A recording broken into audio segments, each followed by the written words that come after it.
찬미 예수님, 엄마가 외출을 갔다가 집에 들어왔는데 애들 둘이가 싸우고 있습니다. 얼마 전에 산 새 옷을 두고 첫째하고 둘째가 서로 딱불이 났습니다. 이거 내 거야! 아니야, 이게 내 거야! 마침 엄마가 들어오니까 엄마한테 둘이가 달려가서 엄마 이거 놔주려고 산 거 맞죠? 이거 내 거죠? 내가 첫째잖아요. 아니잖아요, 내가 놔주려고 그때 샀잖아요. 내 둘째잖아. 막 싸웁니다. 그래서 엄마가 얘들아 잠깐만 하고는 옷 이리 줘봐. 그 옷을 봤더니 애들 손을 잡고 갑니다. 한참을 갑니다. 그리고는 근처에 있는 고아원에 가서 여기 아이들 중에 이 옷 못 가진 친구들 있어요? 그리고는 걔한테 주고는 조용히 집으로 돌아옵니다.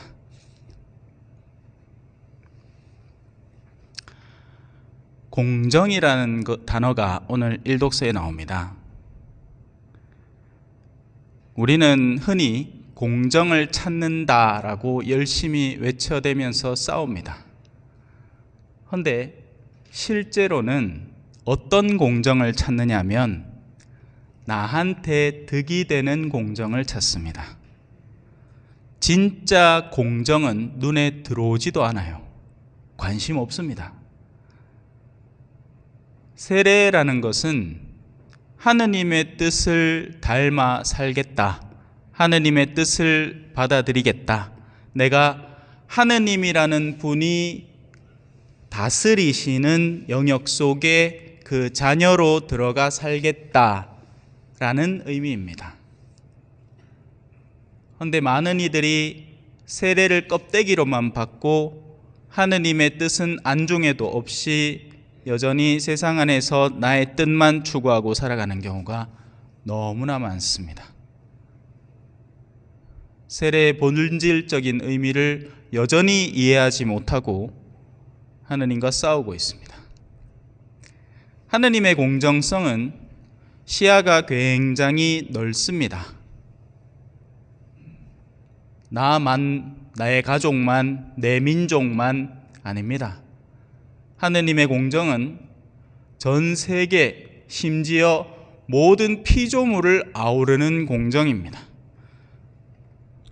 우리가 아직 화성에게 가서 해코지를 하고 목성에 가서 해코지를 못했으니 굳이 거기까지는 볼 필요가 없겠지만 하느님의 시선에서는 모든 피조물이 온전히 평화로움을 당신은 바라고 계시는 겁니다. 얼마 전에 산책을 하는데 물에서 어떤 동물 하나가 이 추운 겨울날 영하 10 몇 도 되는 날이었어요.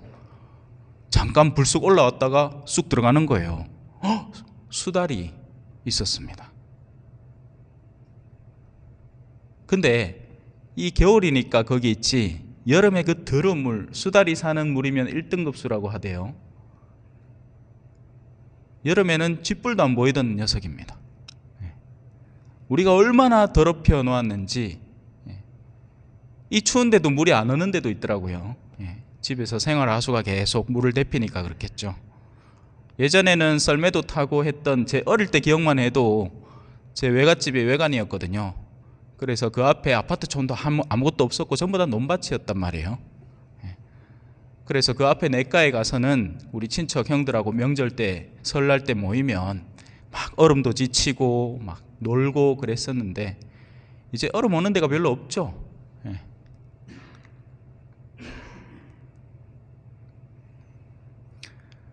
세례라는 것은 거듭 이야기하지만 하느님께서 꾸리신 가정, 더 넓은 범주로 하느님께서 만드신 나라 속에 편입되어 들어가는 겁니다. 그러면 어떻게 해야 거기 들어갈까요? 주일 미사 빠지지 않으면 됩니까? 판공 제때 보면 됩니까? 금육 지키면 됩니까? 아닙니다.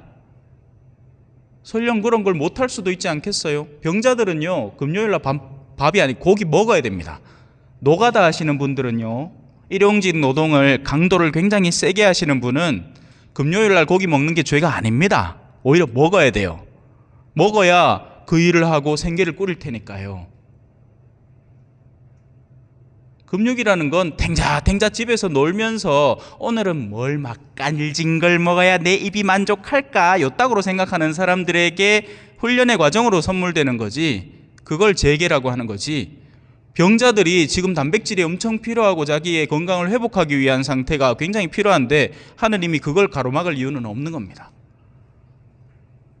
또 어르신이 몸이 너무 아파서 독감이 심하게 걸려가지고 주일미사를 빠졌다고 성사 볼 이유가 없습니다. 나올 수가 없는 걸 어떻게 그게 죄가 됩니까? 세례를 올바로 살아간다는 것은 하느님께서 과연 무엇을 원하실까를 올곧게 묵상하고 성찰하고 그걸 내 것으로 삼을 때 비로소 세례를 살아가는 사람이 되는 겁니다. 얼마 전에 새 신부님들이 탄생했죠. 서품 받으면 이제 신부입니까? 그렇죠.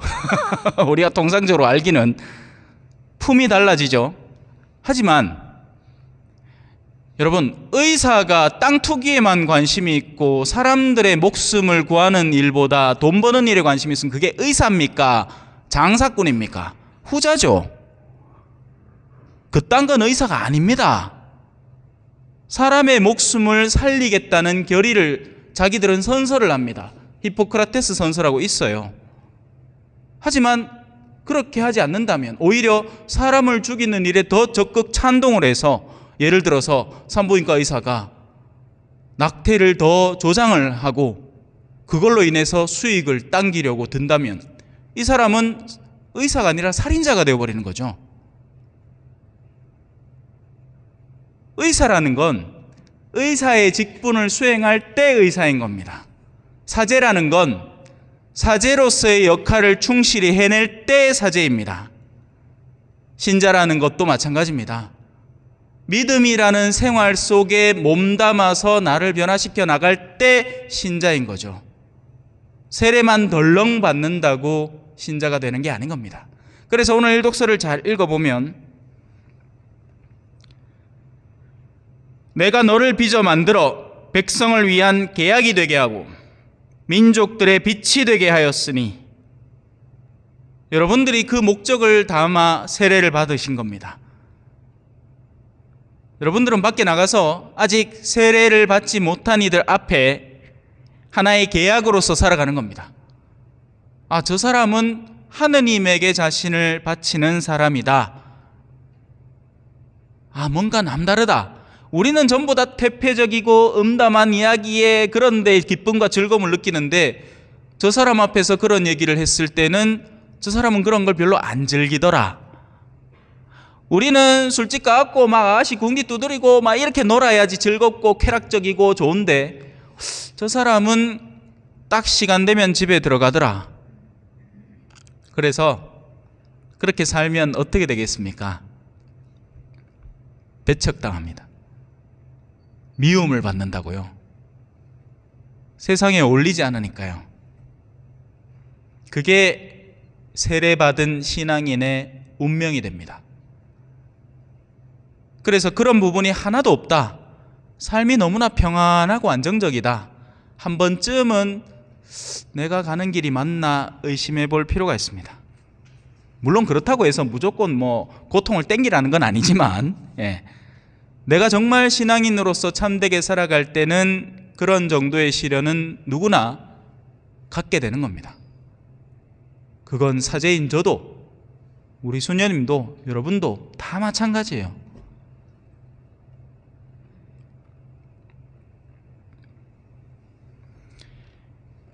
그래서 이런 세례에 숨어있는 내적 길을 우리는 예수 그리스도를 통해서 배우게 되는 거죠. 여기에 나의 종이 있다. 그는 내가 붙들어 주느니, 내가 선택하니, 내 마음에 드느니다. 내 뜻을 너무 잘한다. 내 외아들 예수는 내가 원하는 것을 세상에 고스란히 펼치는 존재다. 그러니 너희는 나에게 오기 위해서 그의 손을 잡고 오너라. 그러면 그가 가는 여정이 곧 길이 될 터이니 나는 길이요 진리요 생명이다. 그러니 그가 너희에게 보여주는 그 길을 답습해서 나를 찾아오너라. 그리고 그 길은 우리에게 어떻게 비춰졌습니까? 제가 누누이 이 성당에서 얘기하지만 항상 한 게 아쉬운 게 있다고 하죠. 십자가가 중간에 있지 않습니다. 그죠? 예.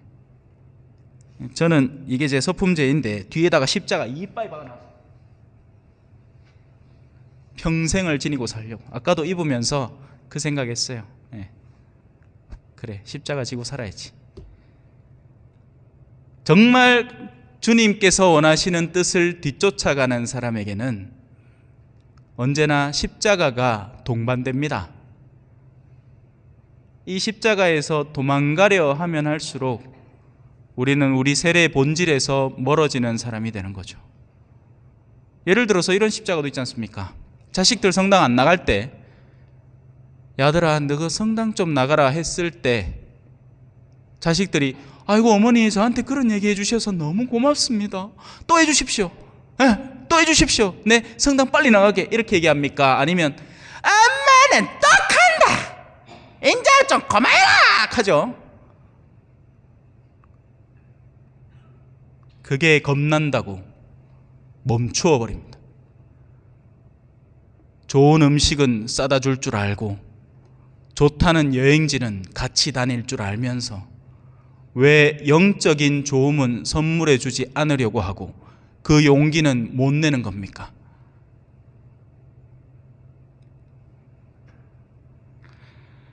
그래서 예수 그리스도의 이 목소리는 외칠 필요도 없고 목소리를 높일 필요도 없습니다.